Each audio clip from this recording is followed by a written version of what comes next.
Preface. What I learned from my father's writings. This book grows on you. I know because it grew on me. It took me about 15 years to understand common stocks and uncommon profits. When I first read the book, it made darned little sense. I was 8. It was a waste of the start of a perfectly good summer vacation. Too many big words that required I use a dictionary, ugh. But it was my father's book and I was proud of him. I had heard at school and from neighbors and had read in the local paper that his book was making a big splash.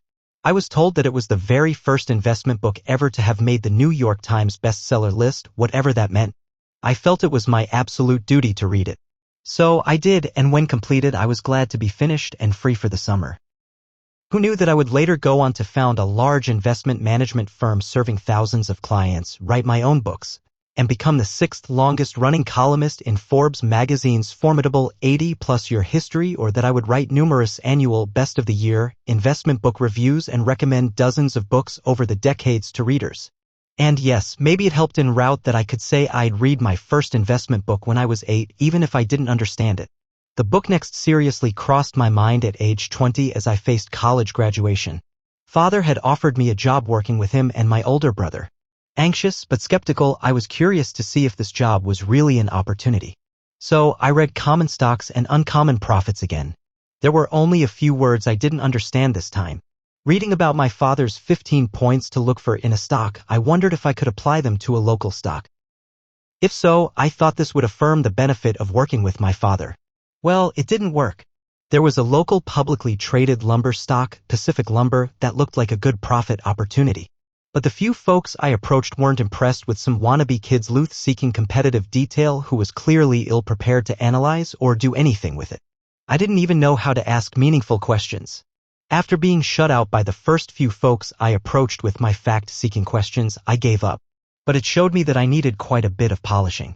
Working for my father was a bumpy ride, a bit like my first professional stock purchase, a reverse 10-bagger. It fell from 10 to 1.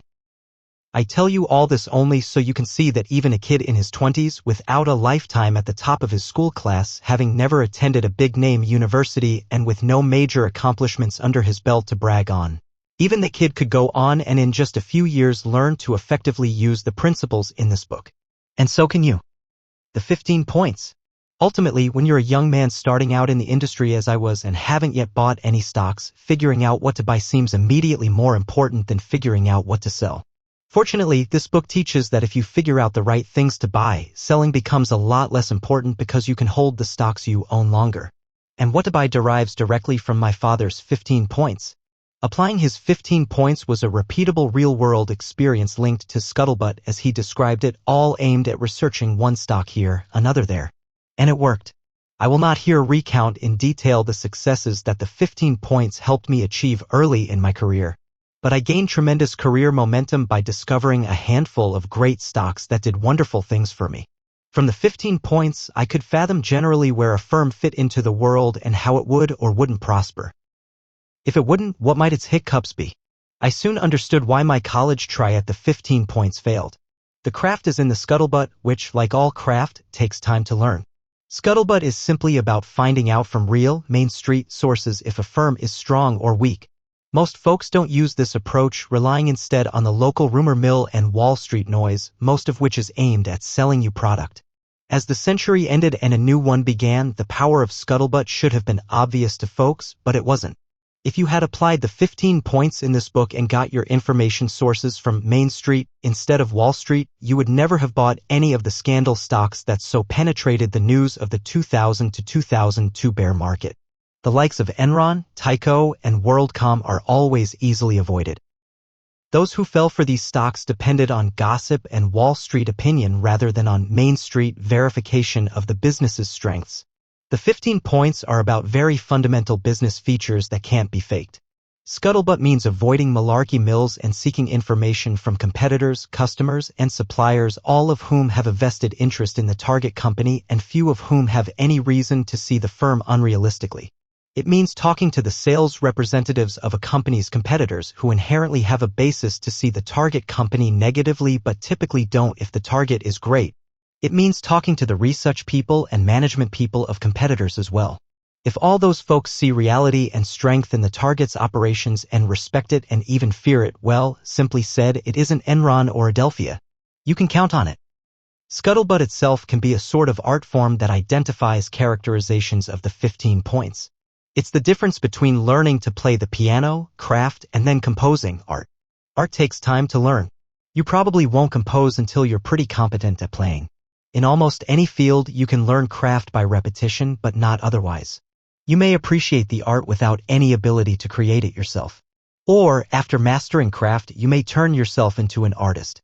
But this book allows you to sense the art, and fortunately it doesn't take that long to learn because a lot of it is common sense. The problem for most folks is that they don't know that this common sense can be applied, and hence they don't try. But Common Stocks and Uncommon Profits shows you how. Think about the 15 points for a moment. I know you haven't read them yet. Let me describe in a straightforward way what they prescribe, and you will immediately see how universally desirable the attributes are. You can read them in more detail in my father's words and savor them. My father's 15 points are a prescription for what to buy. They describe a firm with huge product and market potential and a management determined to continue exploiting that potential far beyond the current product generation. The prescription means an existing research effectiveness to create future product, linked to a sales force size and efficiency that will overcome all obstacles in carrying existing and future product to market. That is very futuristic. It means enough raw product profitability, combining gross profit margins and the ratio of gross profits to administrative costs to pay for the whole darn thing. It means a real, concrete plan to maintain and to improve that profitability and happy employees at all levels, in depth, who will be loyal and productive, again futuristic and open-ended, never-ending. Then, too, it means tight, great cost controls and some aspect, peculiar to its industry, that allows the target to excel relative to others in the industry.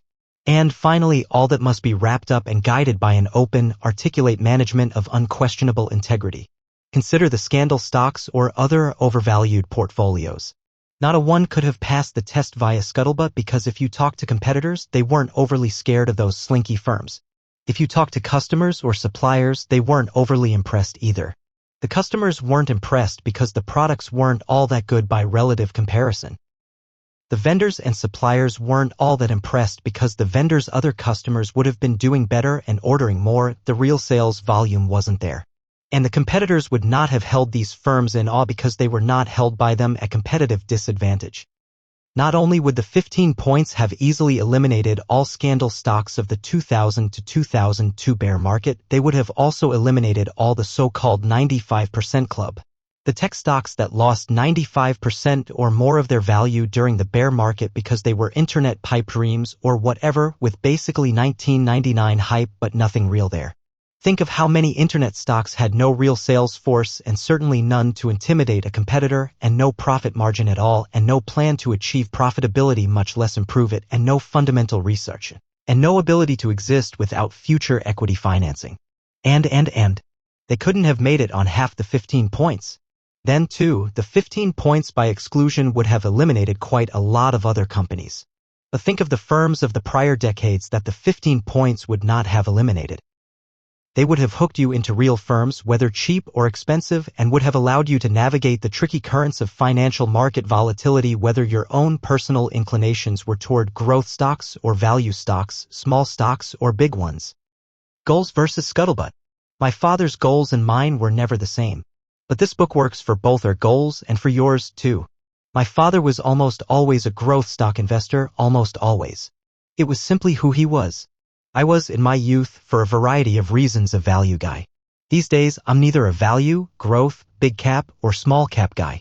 I'm kind of prone to go any which way I want, but that is a different story and not for this book. Anyway, as a youth and a value guy, the 15 points served me nicely, getting me into high-quality firms with cheap stocks that as businesses did spectacularly, but that were overlooked as stocks in the mid-1970s. He wanted stock in a firm that could grow and grow and grow, and he wanted stock that could be bought at a reasonable price and virtually never be sold. I wanted a dirt cheap stock that was a great firm with a bad Wall Street image, a stock that could grow fundamentally and have a price to multiple expansion so it could be sold at a premium multiple or a big markup in 5 to 10 years. My point, Scuttlebutt and the 15 points work for growth stocks or value stocks, for big cap stocks or small cap stocks. Take point 4. An above-average sales organization is as important, or maybe more so, to a value firm without great natural sales momentum behind it as it is to one with the wind to its back. It is also critical for a small firm that wants to overcome larger brethren. And an above-average sales organization is hard to accomplish but needed for a huge firm that wants to stave off a myriad of small venture capital-funded wannabes swarming mass capital after its market. Ditto for point 5 about a worthwhile profit margin. For example, in a commodity-type business without natural growth, it is true that market share, relative production costs, and long-term profit margins all tend to be pretty tightly linked. Good management gains market share and lowers relative production costs, often by introducing enhanced production technology, the application of technology rather than the production of it. Bad management simply but irregularly lowers margins until they disappear. Hence, in 1976, I discovered Nucor, a tiny low-cost steel vendor, great management, innovative technology, lower production cost, high relative market share in tiny steel niches, gaining market share and adding niches. I bought it as a value guy. My father followed me and promptly bought Nucor as a growth guy. Same 15 points. I sold some years later at a huge profit, and my father held it for decades, selling at a much larger profit, by which time it had become the second largest U.S. steel manufacturer. I think my father, who was 51 when this book came out and a bit of an eclectic genius and already very successful, failed to see how the understanding of the craft, turning into an art which had come to him slowly and intuitively over the years, would take time for a neophyte to learn.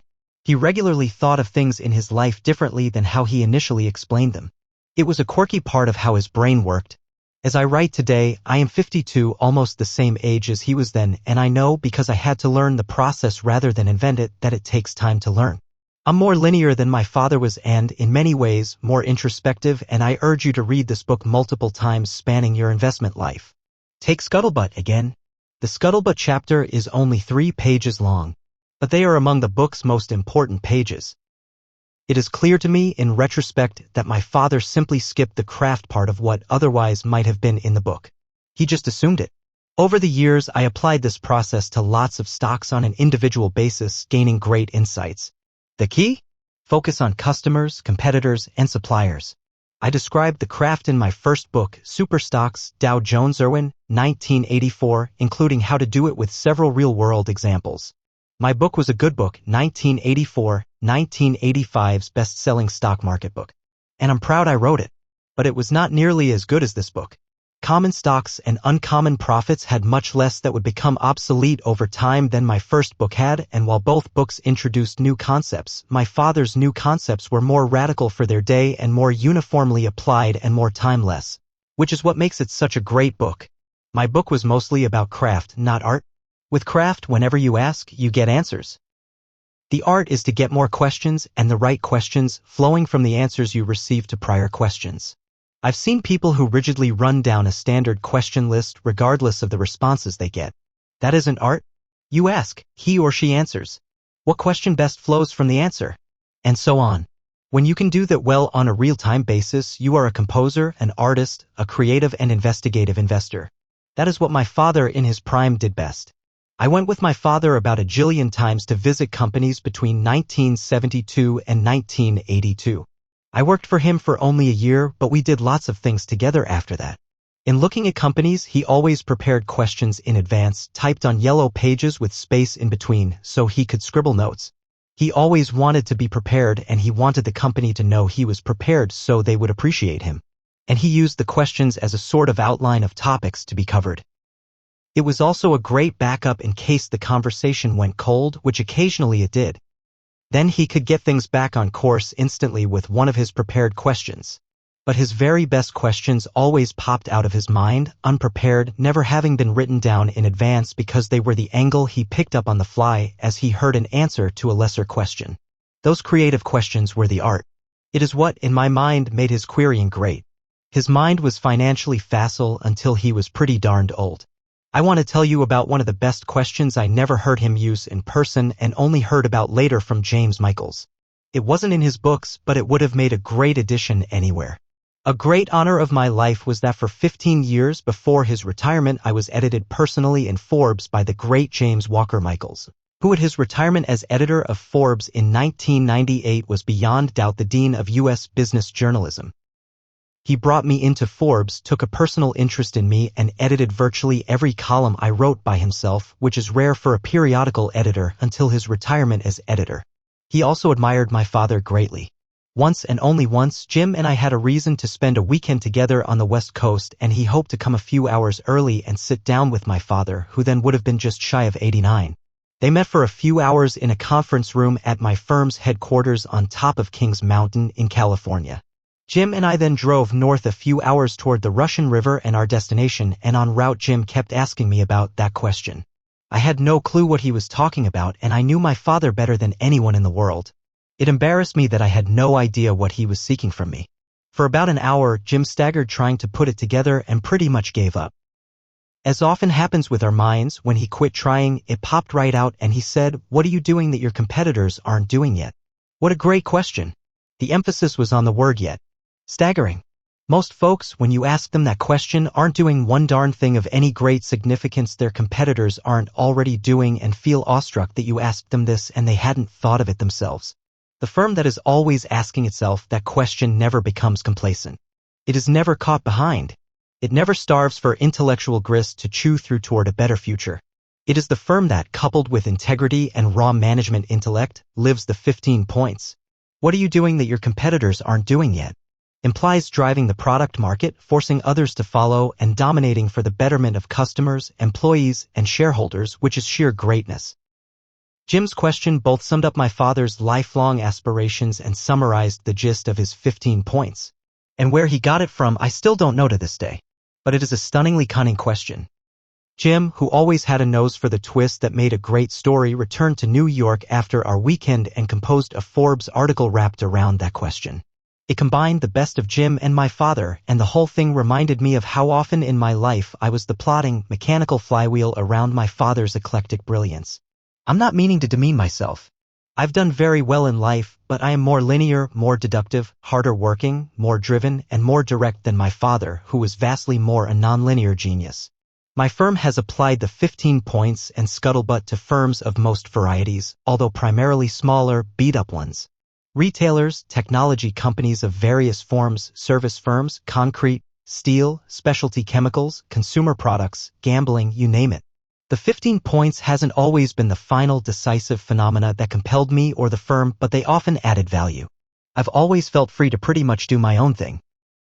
While contemplating on a large scale and attempting to reach conclusions on hundreds of stock yearly, my firm mass-produced the process for many years in a process we called 12-call, which was run off an operations manual with remote location workers doing telephone interviews of customers, competitors, and suppliers. It wasn't as powerful by far as doing it yourself on a single stock, but it let us cover lots of ground. Today, we have replaced that with subsequent capital markets technology, but that is, again, another story and outside the scope of this book. Today, my firm is managing many billions of dollars aimed at a handful of different goals while buying stocks around the globe and using 500+ employees. You probably aren't doing that. You therefore shouldn't do what I'm doing, and I shouldn't do what you need to do. If you're an individual, all of the 15 points still apply. Tactically, you use them the way I did as a young man when I didn't have the machine I have today. And you can't cover the turf I now can, but that probably isn't necessary or even desirable to you. My point is that the 15 points are worthwhile whether used exactly as my father originally envisioned them or on an altered, more superficial but more mass spectrum basis, for domestic or foreign stocks, for growth or value, or, for that matter, if you move away from public stocks to buy private businesses, many or just that one that you might want to own and operate personally no matter how small. All of the same principles apply. Much more available. Now, don't get the idea that the only worthwhile parts of common stocks and uncommon profits are Scuttlebutt and the 15 points. It's just that I think they are the jewels. There are smaller sparkles, too, bits of wisdom well worn. For example, by 1990 I'd been a professional for 18 years and fairly successful. I'd been a Forbes columnist for 6 years. Enter Saddam Hussein. As the threat of war grew, investors grew timid. The market buckled. I've studied quite a bit of history and written 2 financial history books. The history as I saw it said bye. But I hadn't lived that much history. One weekend, I buttressed my resolve by reviewing Chapter 8, 5 Don'ts for Investors, and Chapter 9, 5 More Don'ts for Investors in Part 1. And I knew that the war scare had to be a market buying opportunity. From it, along with some of my economic forecasting, came my well-timed late 1990 buy columns. Timing that right when most others were bearish helped secure my long-term place in Forbes, for which I've always been grateful. But you might have found the same things useful more recently, as we had the 2000 to 2002 bear market and what could be thought of as Saddam Hussein too. As I write, in 2002 we have had the worst bear market since, depending on how you look at it, my early career in 1974 or the Great Depression in 1937 to 1938. Many have had their faith in prior investment beliefs shattered. Many have developed newfound faith in other concepts that they will soon surely find shallow, vapid, and void of eternal truth. What would my father say looking forward? He would say simply that capitalism will prevail and the United States and the Western world will progress, that you can debate where the market bottom is, and that he rarely considered himself to be very good at that. Although he made a few spectacular market calls in his long career. He would say that if you own companies that have the 15 points and don't get carried away by what he referred to as fads and fancies, you will come through this period just fine. He would say that if you don't own stocks, this is a perfectly fine time to buy companies that possess his 15 points. The bear market of 2000 to 2002 has seen to that. Might they go lower before they go up? He would always acknowledge that possibility. But he would say that it won't matter much a few years from now. Would he contemplate cutting, running, and selling out to avoid the market here? Not for a moment. There is nothing he would be less likely to do. Yes, he did lighten up on stocks several times in his ultra-long career, but only when he could know that the market hadn't fallen yet and still might, not after it had fallen, hoping it would fall still more. Would my father fear Saddam Hussein, Osama bin Laden, or terrorists? No. Would he fear war? He tells you directly in these pages that he would not. Would he admire President Bush for pointing us toward war? No. He rarely admired presidents because he saw them as politicians, and he came to not much care for politicians, and the few he ever cared for weren't so high up. He said the higher they go, the liar they get. And he hated war and rarely could see its justification. Would he have worried about the myriad of other negatives in contemporary media like corporate integrity, double-dip recession possibilities, high market price-earnings ratios, the risk of Brazil defaulting, or whatever? No, not much. He would have used this time while others focused on the wrong things to refocus on the basic fundamentals of the firms he owned and to see if he should still own them. And in looking at the weakest among them, he would be contemplating if there were one or two better firms he could find somewhere to replace them. He always saw volatile, down markets as a great opportunity to upgrade the quality of his few stocks. And the more folks fretted about the market, the more he would be fretting about what he owned and didn't own. Late in his career, when asked about market timing or sector issues, he would say something like, "Well, my son has proven he can navigate those waters much better than I've ever been able to, and here is what he says." But I still wouldn't trust him. He never trusted anyone to make those kinds of decisions for him. He trusted the ownership of firms that possessed his 15 points to take care of him. And he would today. Many times in my career, someone would tell me A, that I was wrong, which may have been and always may be quite true, and B, that my father never would have done what I'm doing. I would always know generally that this person clearly didn't know my father's brain one iota as well as I did, and that he or she almost certainly hadn't read his writings as often as I had. So I never much worried about people's assessment of what my father would and wouldn't have done. My point here is that even being the one who knew him best, in a business sense, I read him more than most. Even if you understand the material really well, you will benefit from rereading these pages multiple times as your investing life progresses, and you will hurt yourself if you rely solely on the lessons from one reading. First, they fade in your mind. Second, the more you read them, the more you get out of them. Without meaning to sound heretical, it is like a little investing Bible, a book that is meant to be read multiple times and whose usefulness does not end with the last page. You will find lots of other jewels of your own in these pages that may do as much for you as they have for me. But an important concluding point to make on common stocks and uncommon profits is to note its sheer fundamentalness. Not only does it teach the true basics of fundamentals of investing, but it has also been a core part of the training of many leading investment practitioners. For many years, it has been part of the curriculum in the investment class at the Stanford Graduate School of Business.